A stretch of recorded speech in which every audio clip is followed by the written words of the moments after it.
प्रस्तुति पाठ गाने वाली चिड़िया।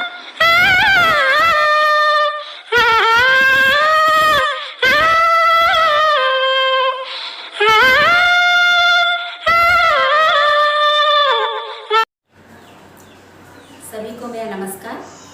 मेरा नाम पी सर्वलक्ष्मी है। मैं श्रीकाकुलम जिला मंदसा KGBV में हिंदी अध्यापिका के रूप में काम कर रही हूँ। मुझे ऑनलाइन क्लास के माध्यम से बच्चों को पढ़ाने का यह सुनहरा अवसर प्रदान करने वाले SPD मैडम जी को, JD सर जी को और स्टेट AG मैडम जी को, APC सर जी को, जिला AG मैडम जी को मेरा बहुत बहुत धन्यवाद। बच्चों, आप लोगों को कोरोना की वजह से छुट्टियां दे दी गई है ना? आप घर में क्या कर रहे हैं? खेल रहे हैं और टीवी देख रहे हैं। इसमें आप व्यस्त हैं, आपकी पढ़ाई नहीं हो रही है। आपका सत्र शुरू हो गया है और स्कूल शुरू नहीं हो रहा है कोरोना की वजह से। तो आपको सरकार के द्वारा ये ऑनलाइन के माध्यम से सभी विषयों की जानकारी प्रदान की जा रही है। आप सभी विषयों को ध्यान से सुनिए, पढ़िए और अभ्यास करिए। अच्छा बच्चों, अब हम आपको आज 9वीं कक्षा का दूसरा पाठ गाने वाली चिड़िया के बारे में बताएंगे। अच्छा बच्चों, ये जो गाने वाली चिड़िया है ये एक कहानी पाठ है ना बच्चों? बच्चों, आप लोगों को कहानी अच्छी लगती है ना? बहुत प्यारी लगती है सुनने में। तो मैं आज आप लोग को एक कहानी सुनाऊंगी बच्चों। ठीक है बच्चों, हम देखेंगे, क्लास देखेंगे। तो पिछली कक्षा में आप जैसा कि इस पाठ के 2 अनुच्छेद से परिचय हो चुके हैं बच्चों आप, इसलिए मैं आगे का आधा भाग पूरा करूंगी। हाँ ठीक है बच्चों, ध्यान से सुनिए। हाँ ओके ना?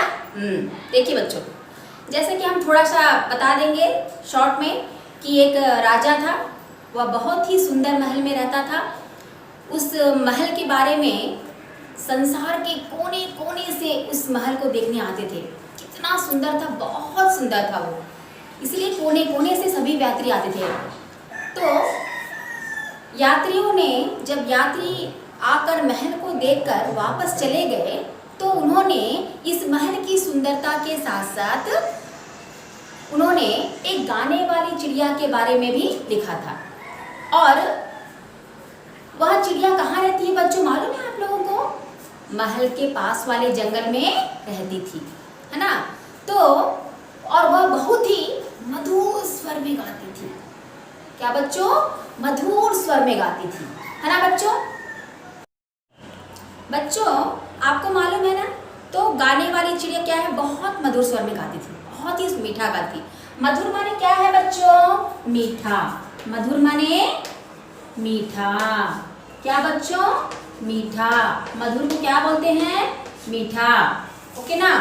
तो फिर राजा ने उस चिड़िया को कभी नहीं देखा था। राजा को उस चिड़िया के बारे में कुछ भी नहीं मालूम है ना?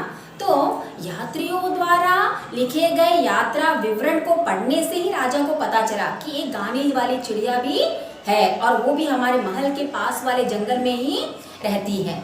तो राजा ने क्या किया, अपने सेवकों को बुलाकर कहा, अरे तुम लोगों ने मुझे गाने वाली चिड़िया के बारे में क्यों नहीं बताया? तुम लोग को मालूम होगा ना, तो जाओ जंगल से उस पक्षी को पकड़कर लेकर आओ, मैं उसका गाना सुनना चाहता हूँ। तो राजा के सेवकों ने भी गाने वाली चिड़िया को नहीं देखा। उन लोग को भी नहीं मालूम है। अरे हमारे राजा क्या पूछ रहे हैं, हम लोग को तो मालूम भी नहीं है। हाँ, और ना ही दरबार में किसी को इस पक्षी के बारे में पता है, किसी इस विषय के बारे में किसी को कुछ भी नहीं मालूम है। अब क्या करते? चिड़िया को ढूंढने सैनिक जंगल में गए। ढूंढते ढूंढते उन्हें एक लड़की मिली, है ना? तो जिसने चिड़िया को क्या है, गाते हुए देखा था। क्या क्या किया बच्चों? गाते हुए देखा था। और गाने वाली चिड़िया का नाम लेते ही वह बोली, वो लड़की क्या बोली, हाँ हाँ मैं जानती हूँ उस गाने वाली चिड़िया को। हाँ हाँ मैं जानती हूँ उस गाने वाली चिड़िया को। वो बहुत ही मधुर स्वर में गाती है, बहुत सुंदर गाती है। जब मैं यहाँ से काम समाप्त करके संध्या समय में घर लौटती हूँ ना, तब रास्ते भर मुझे अपना मधुर गाना सुनाती है, जिससे मेरी थकान दूर हो जाती है। बच्चों थकान माने क्या है बच्चों? थकावट। क्या है बच्चों? थकावट। थकान माने थकावट। अब हम दूसरे अनुच्छेद में जाएंगे। देखिए बच्चों ध्यान से सुनिए, आपको अच्छी लग रही है कहानी? ध्यान से सुनिए। सैनिकों के अनुरोध पर लड़की ने चिड़िया को आवाज दी। सैनिक लोग बोले कि निवेदन किए कि अरे बच्ची वो पक्षी को बुलाओ करके। तो लड़की ने सुंदर आवाज दी। ओ मेरी प्यारी सुंदर चिड़िया, हमारे राजा तुम्हारा मधुर संगीत सुनना चाहते हैं, क्या तुम उन्हें अपना गाना सुनाओगी? तो लड़की की बातें सुनकर चिड़िया बोले, हाँ मेरा संगीत तो इन हरे भरे जंगलों खेतों में अच्छा लगता है ना? इन हरे भरे खेतों और जंगलों में अच्छा लगता है। बच्चों यहाँ पे जो हरे भरे जो शब्द है, हरे भरे, ध्यान से देखिए, हरे भरे, सही है? ये क्या है? युग्म शब्द है बच्चों। क्या है? युग्म शब्द है। क्या है? युग्म शब्द है। तो हरे भरे जंगलों और खेतों में अच्छा लगता है, फिर भी मैं राजा को अपना गाना अवश्य सुनाऊंगी। फिर भी मैं अपना गाना राजा को अवश्य सुनाऊंगी। मैं राजा के पास आऊंगी। अगले दिन दरबार लगा हुआ था। लड़की सहित सभी उपस्थित थे। सभी उपस्थित है वहां पर, लड़की भी उपस्थित थी और दरबार में सभी लोग उपस्थित थे, सदस्य सभी। तो बच्चों यहाँ पर उपस्थित, बच्चों उपस्थित, उपस्थित का विलोम शब्द क्या है? अनुपस्थित। क्या है बच्चों? अनुपस्थित। उपस्थित का विलोम शब्द क्या है? अनुपस्थित। तो सभी लोग थे वहां पे उपस्थित हुए। तभी उड़ती हुई चिड़िया वहां आई और अपनी मधुर आवाज में गाने लगी। कैसे गाने लगी? बहुत ही सुंदर आवाज में गाने लगी, बहुत ही मीठा गाने लगी। उसका गाना सुनकर सभी मुग्ध हो गए। मतलब उसका गाना इतना मीठा था, इतना मीठा था कि सभी लोग मुग्ध हो गए बच्चों, बहुत ही। आप लोगों को भी तो गाना अच्छा लगता है ना? आप कोई भी गाना सुनते हैं तो आपका मन भी उसी गाने की ओर झुक जाता है ना? आप भी पूरा भूल जाते हैं गाना में लीन होकर, है ना? मग्न हो जाते हैं, ध्यान मग्न हो जाते हैं, है ना बच्चों? तो देखिए, तो वहाँ उसके गाने में सभी मुग्ध हो गए बच्चों। और क्या हुआ बच्चों? राजा की आंखों में तो खुशी के आंसू आ गए। क्या आ गए बच्चों? खुशी के आंसू आ गए। खुशी के आंसू आ गए बच्चों। तो क्या हुआ? चिड़िया का गाना सुनकर सभी मुग्ध हो गए, सभी मुग्ध हो गए, सभी उसमें लीन हो गए। पर राजा की आंखों में क्या हुआ बच्चों? खुशी के आंसू आ गए, है ना? खुशी के आंसू कब आते हैं बच्चों बताइए? जब हम बहुत खुश होते हैं। क्या होते हैं? बहुत खुश होते हैं। तब बहुत खुश होने पर अपने हमारे आंखों से पानी आ जाता है, उसी को हम बोलते हैं खुशी के आंसू। అంటే మనం ఎక్కువగా ఆనందంగా ఉన్నప్పుడు మన కళ్ళ నుంచి ఏమొస్తుంది? నీరు వస్తుంది అనమాట। దాన్ని ఏమంటాము? ఆనంద బాష్పాలు। ఏమంటాము? ఆనంద బాష్పాలు। देखिए बच्चों यहाँ पर खुशी के जो आंसू है ये मुहावरा शब्द है ना? इसका अर्थ क्या है? बहुत खुश होना। क्या होना? बहुत खुश होना। तो हम उसके मुहावरे का अर्थ वाक्य प्रयोग कर सकते हैं। चिड़िया का गाना सुनकर राजा की आंखों में खुशी के आंसू आ गए, है ना? चिड़िया का गाना सुनकर राजा की आंखों में क्या है बच्चों? खुशी के आंसू आ गए। तो उसके बाद में क्या हुआ? वे बोले। कौन बोले? राजा बोले, प्यारी चिड़िया तुम यही हमारे पास रहो। क्योंकि राजा को चिड़िया से बहुत प्रेम हो गया। उसका गाना सुनकर वो चिड़िया पर बहुत प्रेम हो गया, बहुत प्रेम हो गया। तो तुम यही रहो हमारे पास में, ऐसा बोले। जो तुम मांगोगी वह तुम्हें मिलेगा। मतलब एक राजा है ना, वो जो भी मांगे तो तुरंत दे सकते हैं। इसलिए वो क्या बोले? तुम जो मांगोगे उसे मैं दूंगा, है ना? तो चिड़िया बोली, महाराज मैं आपके पास रहूंगी, मैं आपके पास रहूंगी। मैंने आपकी आंखों में खुशी के आंसू जो देखे हैं, मतलब मैं आपके पास रहूंगी क्योंकि मैं आपके आंखों में खुशी के आंसू देखी हूँ, इसलिए। तो फिर क्या हुआ? राजा ने चिड़िया के लिए सोने का पिंजरा बनाया। चिड़िया, सोने का पिंजरा किसके लिए बनाया गया? चिड़िया के लिए बनवाया गया।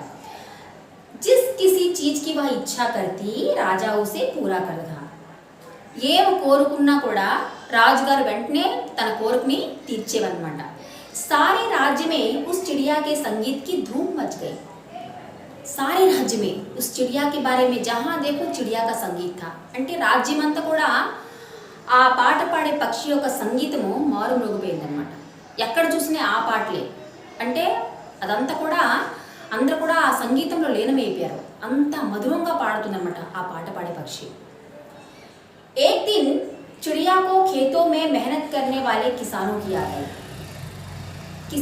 आई क्योंकि वो हमेशा जंगलों में रहती थी और मेहनत करने वालों को अपना संगीत सुनाती थी और अचानक से राजा अपने पास रहने के लिए बोले तो राजा के पास रह रही थी और एक दिन क्या हुआ कि अचानक उसको खेत में काम करने वाले किसानों और मेहनतों मजदूरों का याद आया तो उन सबसे मिलने वह खेत के ऊपर निकल पड़ी उन सबसे मिलने के लिए वो खेत की ओर निकल पड़ी जब राजा को चिड़िया दिखाई नहीं दी तो वह दुखी हुआ क्या हुआ बच्चों चिड़िया जब दिखाई नहीं दी तो बहुत दुखी हुआ क्योंकि राजा को चिड़िया से बहुत प्रेम था वो प्रेम की वजह से जब वो दूर हुई तो वो बर्दाश्त नहीं कर पाए और दुखी हो गए बहुत दुखी हो गए और ऐसे दुखी हुए कि वह अस्वस्थ हो गए क्या हुए अस्वस्थ हो गए बच्चों वो बीमार पड़ गए क्या पड़ गए बीमार पड़ गए अस्वस्थ स्वस्थ का विलोम शब्द अस्वस्थ बच्चों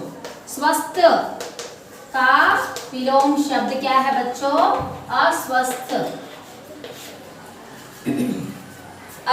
स्वस्थ का विलोम शब्द क्या है बच्चों अस्वस्थ सारी प्रजा राजा की अस्वस्थता के बारे में चिंतित थी सारी प्रजा क्योंकि राजा बीमार पड़ गए और राज का कार्यभार कौन देखेगा हम लोग को कौन देखेगा राजा बीमार पड़ गए हैं सब चिंतित हो गए ఆ రాజుగారు ఏంటంటే ఆ పక్షి దూరం అవగానే అనారోగ్యం పాలయ్యారు నెక్స్ట్ ప్రజలందరూ కూడా రాజుగారు అంటే బాగలేదు కాబట్టి వాళ్ళు జబ్బు పడిపోయారు కాబట్టి అనారోగ్యంకి గురయ్యారు కాబట్టి అందరూ కూడా ఆలోచించసాగారు ఏమని सभी सोचने लगे कि राजा को कैसे बचा ले అంటే రాజుగారికి ఎలా కాపాడుకోవాలని అందరూ కూడా ఆలోచించసాగారు అన్నమాట तो एक दिन राजा ने कमजोर आवाज में कहा एक दिन राजा बीमार पड़ गए ना एक दिन उनको अचानक से कमजोर आवाज में कहा क्या कहा संगीत क्या कहा संगीत कहा चिड़िया का गाना सुनाओ तो चिड़िया का गाना सुनाओ बोलने से कैसे करेंगे सभी दरबारी सोचने लगे कि चिड़िया को कैसे बुलाए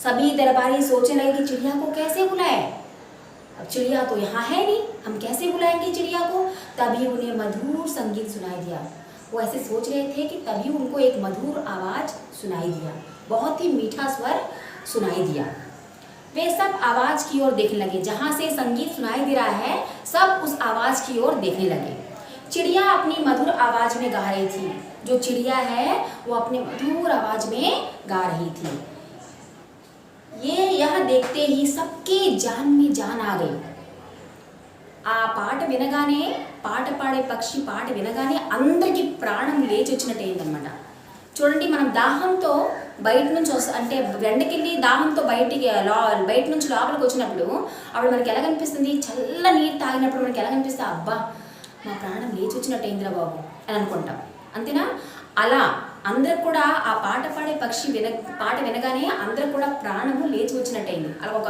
అలా ఒక మనసుకి ఒక ప్రశాంతత వచ్చింది ఆహా ఇక నుంచి మా రాజుగారు బాగైపోతారు ఆ పక్షి పాట విన్నారు అంటే మా రాజుగారు మాకు బాగైపోతారు మమ్మల్ని బాగా చూసుకుంటారని ఒక నమ్మకం అనేది వాళ్ళకి వచ్చిందనమాట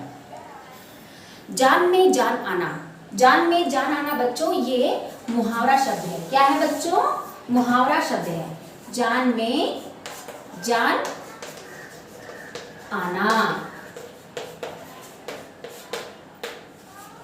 मुसीबत इसका अर्थ है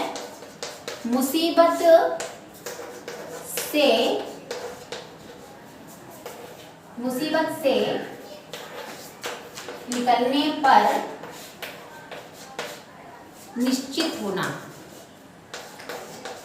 मुसीबत से निकलने पर निश्चित होना है ना कोई भी मुसीबत में फंस जाते हैं तो उसे बाहर निकलते हैं तो कैसा लगता है जान हाय राम जान में जान आ गई ऐसे बोलते हैं ना तो इस मुहावरे का अर्थ भी है, वाक्य में भी प्रयोग करना है बच्चों। इस मुहावरे का वाक्य में भी बच्चों तो कैसे लगा अभी ये चिड़िया की मधुर आवाज को सुनकर सबकी जान में जान आ गई। अब जान में जान आना माने एक मुहावरा शब्द है ये। इसका अर्थ है मुसीबत से निकलने पर निश्चित होना, मतलब मुसीबत से हम बाहर आ जाते हैं तो हम निश्चित हो जाते हैं। तो इसका वाक्य प्रयोग क्या है, राजा को स्वस्थ होता देखकर सबकी जान में जान आ गई, सबकी जान में जान आ गई, है ना बच्चों। आपको समझ में आ रहा है बच्चों, ध्यान से सुनिए, ठीक है बच्चों। अगले अनुच्छेद में जाते हैं। तो किसानों के द्वारा चिड़िया ने राजा की अस्वस्थता के बारे में सुन लिया था। किसान लोग पहले से बता दिए कि हमारे राजा बीमार पड़ गए हैं, इसलिए आपको जाना है ऐसे करके। तो पक्षी जो है, चिड़िया जो है, पहले से जान ली थी कि हमारे राजा बीमार पड़ गए हैं। तो तुरंत वह राजा को अपना संगीत सुनाने आ पहुंची। चिड़िया को खबर मिलते ही वो तुरंत आ पहुंची अपना संगीत सुनाने के लिए राजा के पास। तो क्या हुआ, जैसे जैसे वह गाना गाती वैसे वैसे राजा की अस्वस्थता दूर होती। जैसे जैसे वो गाना गाती थी वैसे वैसे राजा की अस्वस्थता दूर होती थी। धीरे धीरे क्या हो गए, राजा स्वस्थ हो गए। बच्चों यहाँ पर क्या है, जैसे जैसे वैसे वैसे मीठा मीठा अपना अपना, ये सब क्या है बच्चों, पुनरुक्ति शब्द है। क्या है बच्चों, पुनरुक्ति शब्द है। क्या है, पुनरुक्ति शब्द है। जैसे जैसे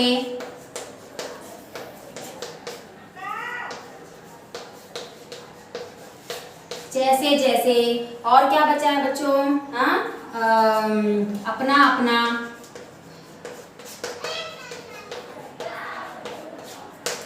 मीठा मीठा, ये सब क्या है बच्चों, ये शब्द पुनरुक्ति शब्द है। क्या है बच्चों, पुनरुक्ति शब्द है। पुनरुक्ति माने एक शब्द का दो बार प्रयोग होने पर, एक शब्द दो बार आने पर उसको हम क्या कहते हैं, पुनरुक्ति शब्द कहते हैं। क्या कहते हैं, पुनरुक्ति शब्द कहते हैं। अच्छा बच्चों, जैसा कि आप संगीत के बारे में तो आपको मालूम होगा, है ना। संगीत में एक अजीब सी ताकत है, एक अजीब सी शक्ति है। संगीत से सारे रोग दूर हो जाते हैं, है ना। संगीत से रोता हुआ बच्चा भी शांत हो जाता है, हंसने लगता है ना। संगीत के द्वारा मन बहुत मानसिक प्रशांति आता है, बहुत मन खुश रहता है, दिल खुश रहता है संगीत से। संगीत से हम लोग को एकाग्रता शक्ति बढ़ती है। संगीत से बौद्धिक शक्ति का विकास होता है और संगीत के द्वारा हम अपने मन को, अपनी थकान को भी दूर कर सकते हैं। जब हम दिन भर काम करते हैं, है ना, थक जाते हैं, तो हमारी थकावट कैसे दूर होती है, हम संगीत सुनने पर हमारी थकावट दूर जाती है। जैसा कि बच्चों आप लोग को मालूम है ना, आप पढ़ते रहते हो और कहीं पर संगीत सुनाई दिए तो आप क्या करते हैं, पढ़ाई में ध्यान रहता है, संगीत में चल जाता है ना। मतलब संगीत में उतनी शक्ति है कि वो अपनी ओर मन को खींच लेती है। तो संगीत के द्वारा राजा भी क्या है, संगीत को सुनकर धीरे धीरे वो स्वस्थ हो गए। क्या हो गए बच्चों, धीरे धीरे। बच्चों यहाँ पर धीरे धीरे जो शब्द है वो क्रिया विशेषण शब्द है। क्रिया माने आपको मालूम होगा किसी काम का करना या होना, उसको हम क्या बोलते हैं, क्रिया। ఏదైనా పని చేస్తున్నాము అవుతుంది అని అంటే దాన్ని ఏమంటాము, క్రియ అంటాము, పని అంటాము। పని యొక్క ప్రత్యేకతని గుర్తించిన దాన్ని ఏమంటాం మనము, क्रिया विशेषण। क्रिया की विशेषता को प्रकट करने वाले को हम क्रिया विशेषण कहते हैं, है ना। जैसे कि राजा धीरे धीरे स्वस्थ हो गए, है ना। जो वहाँ पे धीरे धीरे जो शब्द है वो क्या है बच्चों, क्रिया विशेषण है। सोहन धीरे धीरे चलता है। सोहन అనే అబ్బాయి మెల్లమెల్లగా నడుస్తున్నాడు అంటే దాని అర్థం ఏంటి, ఇక్కడ మెల్లమెల్లగా నడుస్తుంటే మెల్లమెల్లగా ఏంటి, క్రియ ఒక ప్రత్యేకత అన్నమాట। క్రియ యొక్క ప్రత్యేకత, దాన్ని ఏమంటాం మనము, क्रिया विशेषण। सो क्या बोलते हैं हम लोग, क्रिया विशेषण। तो संगीत में उतनी शक्ति है बच्चों। संगीत को सुनते हुए राजा बिल्कुल धीरे धीरे धीरे पूरी तरह स्वस्थ हो गए, है ना। तो धीरे धीरे स्वस्थ हो गए। वे चिड़िया से बोले, स्वस्थ होने के बाद में वे चिड़िया से बोले, प्यारी चिड़िया मेरे पास लौट आओ। ఓ నా అందమైన పక్షి, నువ్వు నా దగ్గరికి తిరిగి వచ్చేసే, నువ్వు మరి ఎక్కడికి నన్ను విడిచిపెట్టి వెళ్ళొద్దు అంటే రాజుగారికి పక్షి అంటే అంత ప్రేమ. ఎందుకంటే ఆ సంగీతం అంటే రాజుగారికి చాలా ఇష్టము, పక్షి అన్న చాలా ఇష్టము. కాబట్టి పక్షి అంటే పొలాల్లో పనిచేసే రైతులకి శ్రామికులకి పాట వినిపిస్తానని వెళ్ళిపోయింది కదా. ఆ వెళ్ళిపోయిన తర్వాత ఆ తిరిగి ఎప్పుడు వస్తుంది, వెళ్ళిపోయిన తర్వాత తను కనిపించకపోయేసరికి రాజుగారు అనారోగ్యం పాలయ్యారు. ఆ అనారోగ్యం పాలైన విషయము రైతులు చెప్పేగాన మళ్ళీ పక్షి వెంటనే రాజుగారికి తిరిగి వచ్చేసింది. వచ్చిన తర్వాతను రాజుగారికి పాట వినిపించింది. ఆ పాటలో ఎంత శక్తి ఉందంటే రాజుగారు మెల్లమెల్లగా తేరుకున్నారనమాట, మళ్ళీ ఆరోగ్యవంతులుగా తయారయ్యారు. తో ఇస్ ప్రకార్ క్యా హై, రాజుగారికి నచ్చింది కాబట్టి ఏమన్నారు, నన్ను విడిచిపెట్టి నువ్వు ఎక్కడికి వెళ్ళొద్దు, పక్షికి నివేదించారనమాట. तो मैं तुम्हें हमेशा राजमहल में रखूंगा, मैं हमेशा तुम्हें राजमहल में रखूंगा. राजा क्या बोले, मैं तुम्हें हमेशा राजमहल में रखूंगा. चिड़िया बोली नहीं महाराज. चिड़िया क्या बोली, नहीं महाराज, मुझे अपना संगीत मेहनत करने वालों को भी सुनाना है. मेरा संगीत आपको भी जितना अवसर है उतना मेहनत करने वालों को भी सुनाना है. आपको भी अपना संगीत सुनाऊंगी, मतलब मैं हर दिन आपके पास भी आऊंगी, अपना संगीत आपको भी सुनाऊंगी. मैं उनको भी सुनाऊंगी और आपके पास भी आऊंगी, आपको भी संगीत सुनाऊंगी, लेकिन मैं यहाँ पर नहीं रहूंगी. ऐसा कौन बोला, चिड़िया बोली. कौन बोली, चिड़िया बोली. तो चिड़िया की बातों ने राजा पर गहरा असर डाला. రాజుగారు ఏంటంటే ఆ పక్షి మాట వినగాన అతనికి ఒక ఆ మైండ్ పైన ఒక ప్రెజర్ పడింది అనమాట, ఆలోచించారనమాట. असर पड़ना माने प्रभाव पड़ना. क्या बच्चों, असर पड़ना माने प्रभाव पड़ना. असर पड़ना,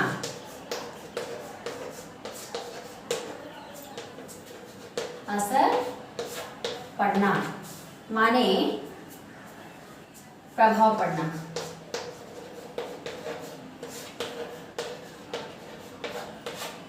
असर पड़ना माने प्रभाव पड़ना, है ना.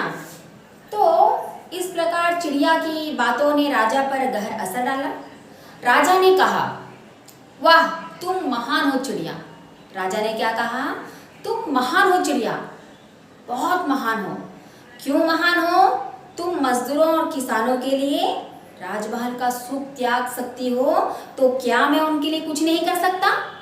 हाँ, एक पक्षी होकर तुम किसानों और मजदूरों की सहायता करना चाहती हो, तुम उनके बारे में सोचना चाहती हो, तो क्या मैं राजा होकर उनके लिए कुछ नहीं कर सकता, मैं उनके बारे में सोच नहीं सकता. ऐसा कौन बोले, महाराज बोले. तो और क्या बोले, तो चिड़िया बोली, क्यों नहीं महाराज, मजदूरों और किसानों के बारे में सोचना, उनकी सहायता करना हमारा कर्तव्य है, क्योंकि वे हमारे सुखदाता और अन्नदाता है. तो मजदूरों और किसानों के बारे में सोचना हमारा कर्तव्य है, क्योंकि वे हमारे सुखदाता और अन्नदाता है. है ना बच्चों. देखिए बच्चों, जैसा कि हमारे इस चित्र में देखिए, किसान क्या कर रहे हैं, हल को लेते, हल की सहायता से, हल और बैल की सहायता से खेतों को जोत रहे हैं, है ना. तो किसान जो है बारिश हो, धूप हो, ठंड हो, दिन रात परिश्रम करते हैं और अनाज उगाते हैं, है ना. अनाज उगाते हैं और हमारी भूख मिटाते हैं. तो हमारे देश के विकास में भी किसानों का महत्वपूर्ण स्थान है बच्चों. समाज में उनका बहुत, समाज में क्या, देश में भी उनका बहुत महत्वपूर्ण स्थान है. तो बच्चों, ऐसे किसानों के बारे में जब एक पक्षी सोच सकती है, वो पक्षी राजा का मन बदल सकती है, तो हम नहीं कुछ कर सकते, हम उनकी सहायता नहीं कर सकते. हमारे देश में बच्चों, जैसा कि आपको मालूम है ना, भारत देश में किसान जो है रीढ़ की हड्डी के समान है. अगर हमको रीढ़ की हड्डी नहीं रहेगी तो हम चल सकते हैं या अपना काम कर सकते हैं, नहीं कर सकते ना बच्चों. इसीलिए क्या है, जब किसान नहीं है तो आहार उत्पन्न नहीं करेंगे तो हम कैसे जिएंगे. मनुष्य को जीने के लिए हवा जितना जरूरी है और पानी जितना जरूरी है, आहार भी उतना ही जरूरी है ना बच्चों. अगर आहार नहीं रहेगा तो हम कैसे जिएंगे, है ना बच्चों. तो आहार उत्पन्न कौन करता है, किसान करता है ना. तो किसान करता है तो किसान की हमें सहायता करनी चाहिए. उनके प्रति हमें कैसा रहना चाहिए, प्रेम भाव से रहना चाहिए, स्नेह भाव से रहना चाहिए, सहानुभूति दिखाना चाहिए. उनकी हर तरह से हमें सहायता करना हमारा कर्तव्य है, उन्हें गौरव प्रदान स्थान देना चाहिए। आज हम किसी बच्चे को बोलते हैं बच्चों आप बड़े होकर क्या बनोगे, तो क्या बोलते हैं हम डॉक्टर बनेंगे, कलेक्टर बनेंगे, इंजीनियर बनेंगे, है ना। वो सभी लोग उस स्थान पर है तो वो किसकी दया से है, किसान की दया से, क्योंकि वो जो अनाज उगाते हैं उसको हम खाकर अपने स्थान उतने ऊंचे स्थान पे हम जा सकते हैं, है ना बच्चों। इसलिए क्या है, हमें किसानों की सहायता करनी चाहिए, उन्हें गौरव से देखना चाहिए, उन्हें प्रेम भाव से रखना चाहिए, है ना बच्चों। बच्चों देखिए, जैसे कि आपने किसान के बारे में हमने जाना, है ना, किसान को कितना गौरव स्थान देना चाहिए और किस तरह से उनके प्रति हम सहायता करते हुए उनकी सहायता करनी चाहिए, उनके प्रति हमारा कर्तव्य क्या है ना बच्चों।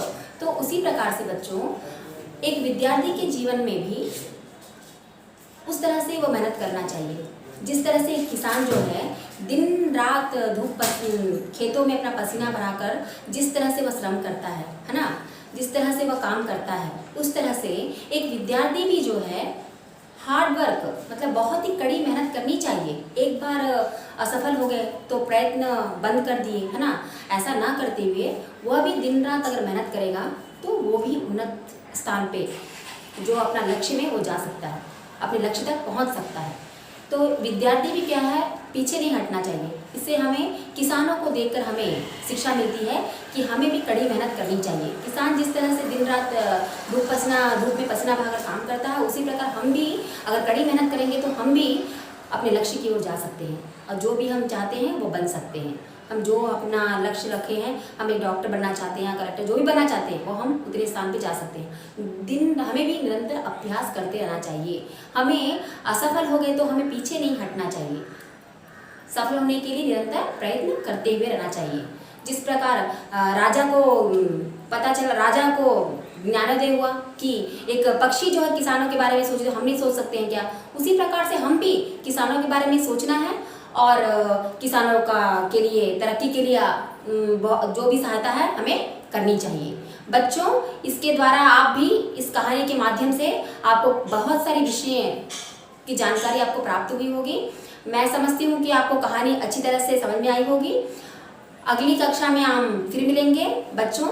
धन्यवाद।